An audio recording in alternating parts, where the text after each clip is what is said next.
நிலவே வாடாத பூவே என் வாழ்வில் ഈ വയ്യാത്ത കാലം വെച്ച് നീ എവിടേക്ക് വെച്ചോ? നല്ല വേദന തോന്നാ. എനിക്ക് ഏട്ടനെ കാണാൻ തോന്നുന്നുണ്ട്. இது கையில் ஏந்தி தாலாட்டுவேனே காற்றோடு தலை ഏട്ടൻ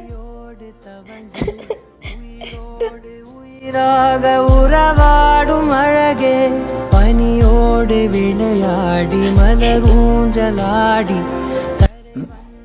എന്താ പറ്റിയടാ? അവളൊന്ന് വീണതേട്ടാ. ശ്രദ്ധിക്കണ്ട മോളെ. ഏട്ടനെ കാണണമെന്ന് ഞാൻ ഇപ്പൊ ആഗ്രഹിച്ചുള്ളൂ. നിന്റെ മനസ്സൊന്നെന്താ ഏട്ടനതറിയാതിരിക്കൂടാ. இன்பங்கள் உன்னை பார்த்த நொடியில்